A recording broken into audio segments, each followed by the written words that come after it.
I've loved Batman ever since I was a little kid. I spent hours of my childhood reading comics and watching the 90s animated series. In my humble opinion, there's only been 2 Batman feature films that have represented the comic books well. The Tim Burton movies, however flawed they may be, feel gothic and operate in a world that I believe Batman can function in. I know I'm going against the grain here, but I never really cared for the Nolan movies. I never connected with them.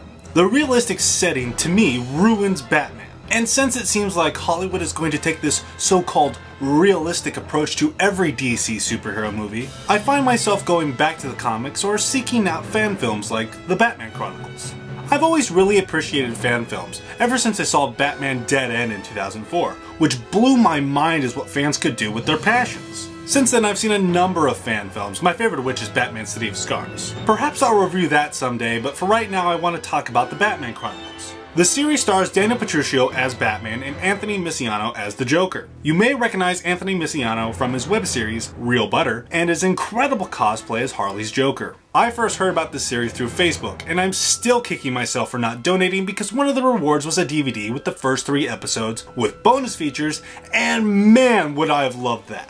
Over the course of 3 episodes, the plot revolves around a young Bruce Wayne as Batman encountering the Joker for the first time. This has been done many times before, but the direction they took with it I kind of liked. Though the portrayal of the Joker didn't connect to my personal taste, I recognized that it was a good and different take on it.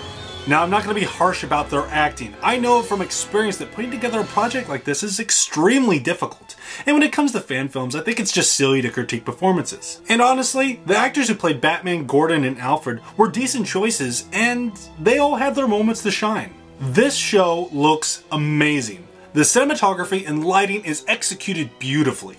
It doesn't quite look like movie quality, but it sure can dwarf a lot of shows on TV right now. You can tell a lot of hard work was put into making this project look as professional as possible. I suspect there was a lot of sets that were redressed to be different locations, and for the most part it looks okay. As beautiful as the show looks, there is only one place in the 3 episodes that doesn't quite work for me, and that's the Batcave. What can I say, the Batcave just isn't up to par with the rest of the show. And it's all because the only light source in these sequences comes from a metal sliding door, the kind you'd find in a loading bay of a warehouse. It completely ruins the illusion for me, despite the Bat and Cave sound effects that were added in these scenes.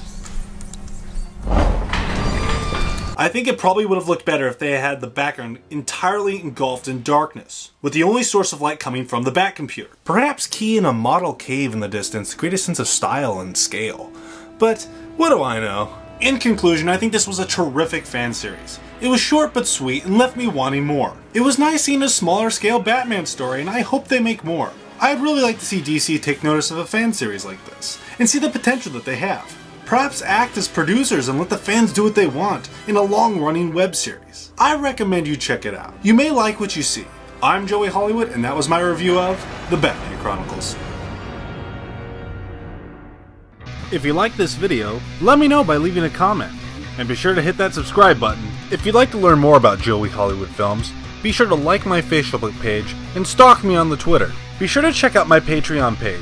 You can donate as little as $1.